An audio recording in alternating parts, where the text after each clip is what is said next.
তোকে বলছি, কাউকে ভালোবাসা মানে কোনো ফিল্ম স্টার বল বা যে কোনো জিনিসের প্রতি কাউকে যদি কেউ মন দিয়ে ভালোবাসে বা তাকে রেসপেক্ট করে, তাই বলে সে তার বাবা মাকে ভুলে যাবে, এটা তোর পক্ষেই ভাবা সম্ভব, জানিস তো? তুই একমাত্র এগুলো ভাবতে পারিস, মানে তারা বা আমরা কখনো চিন্তাতেও আনতে পারি না। আমাদের প্রত্যেকের জীবনে কোনো না কোনো ক্ষেত্রে কোনো না কোনো মানুষ প্রিয় হয়ে থাকেই, কিন্তু তাই বলে তারা কখনো বাবা মার চেয়ে প্রিয় হতে পারে না। বাবা মার স্থানটা বাবা মার জায়গাতে, তাদের পরে তাদের স্থানটা যেটা হয় সেটা হচ্ছে তারা নেয়। বাবা মাকে আমরা তাই বলে কখনো ভুলে যেতে পারি না। কেন বলছি কথাগুলো?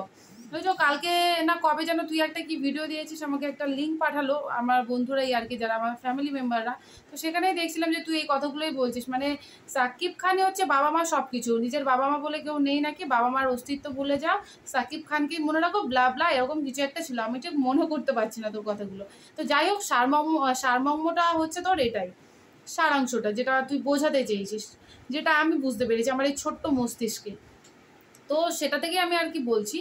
তো সাকিব খানকে ভালোবাসা মানে যে তারা তার মা বাবাকে ভুলে গিয়ে সাকিব খানকেই বাবা মা বলে ভাববে বা মনে করবে, তা কিন্তু নয়। এটা তো তুই একদম ভুল মানে কথা বলছিস। মানে সাকিবিয়ানরাও এটা কখনো ভাবতেই পারে না, কারণ তারাও তো কারোর না কারোর বাড়ির ছেলে, কারোর না কারোর বাড়ির পুত্র, মেয়ে, কন্যা, তাই না? তো তাদেরকে যারা জন্ম দিয়েছে, তাদেরকে যারা লালন পালন করেছে, বড় করে তুলেছে, তাদের প্রত্যেকটা জীবন যুদ্ধে প্রত্যেকটা ক্ষেত্রে ভালো মুহূর্তে খারাপ মুহূর্তে যারা পাশে থেকেছে, তারা হচ্ছে তার বাবা মা। তাদের থেকে বড় কখনো সাকিব খান তাদের কাছেও হতে পারে না।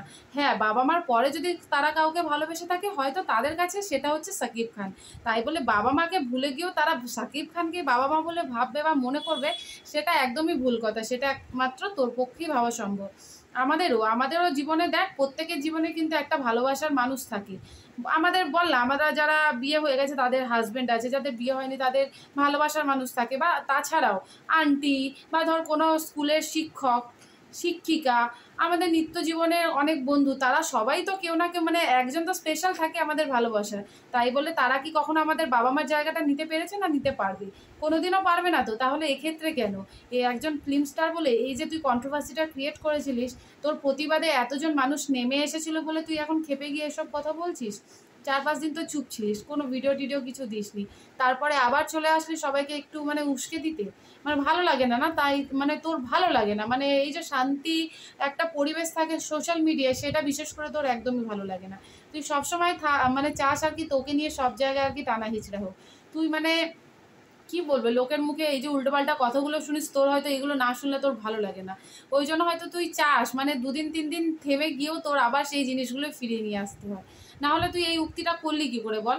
মানে এটা সাকিবিয়ানরাও মানবে না, তাদের কাছেও তাদের বাবা মার ঊর্ধ্বে কেউ হতে পারে না। আমাদের সবার কাছে আমাদের বাবা মারা হচ্ছে একটা আলাদা, মানে আলাদা স্থান তাদের, ঠিক আছে, আলাদা স্থান। আমরা কিন্তু ঠাকুরের ওপরেও আমাদের পিতামাতার স্থান ধরে থাকি, জানিস তো? সেক্ষেত্রে সাকিব খান কে, তুই একবার ভেবে দেখ। তো সেটা হয়তো তার কাছে অবশ্যই অনেক কিছু, কিন্তু সেটা তার বাবা মার পরে, বাবা মার আগে কখনোই সে হতে পারবে না। আমার তো অন্তত সেটাই মনে হয়। এবার অনেকেই আছে দেখ, আমরা যেরকম ইন্ডিয়ায় থেকে, আমি ইন্ডিয়ায় থাকি, আমি ভারতবর্ষে থাকি, আমি বলছি, আমি সাকিব খানের নাম দেখেছি, ওর অনেক ভিডিও মানে বইও বেরিয়েছে, আমাদের ইন্ডিয়ান অনেক নায়িকার সাথেও বেরিয়েছে, মিমি করেছে, শ্রাবন্তী করেছে, পায়েল করেছে, মানে অনেকে করেছে, কিন্তু আমি পার্সোনালি সাকিব খানের কোনো বই কিন্তু দেখিনি। কারণ আমি শুধু সাকিব খান কেন, অনেকেই আছে মানে আমাদের ইন্ডিয়ারও, তাদেরও বই আমরা সবসময় দেখি না বা দেখিনি, আমিও দেখিনি। কিন্তু তাই বলে মানে তুই যে জিনিসটা সৃষ্টি করেছিলিস, যে কন্ট্রোভার্সিটা সৃষ্টি করেছিলিস, সেটা আমরা প্রতিবাদ করব না তা কিন্তু নয়। কেন বলতো, আমাদের দেশ সবসময় শিখিয়েছে প্রতিবাদ করার জন্য, ভুল কিছু দেখলে, ভুল কিছু শুনলে সেটার বিরুদ্ধে রুখে দাঁড়ানোর জন্য। তো তুই সেই ভুলটা করেছিলিস বলে তোর এগেনস্টে এতগুলো মানুষ এসেছিল। তাই তুই ওই জিনিসটাকে এই জিনিসের সাথে তুলনা করিস না, এগুলো করে তুই তোকেই আবার ছোট করছিস, আর কিছুই না। এটাই বলার জন্য ভিডিওটায় আসা। তো কেমন লাগলো ভিডিওটা অবশ্যই জানিও, ভালো লাগলে লাইক কমেন্ট করো, ফলো করতে ভুলো না। তো চললাম বস, দেখা হবে নেক্সট ভিডিওতে।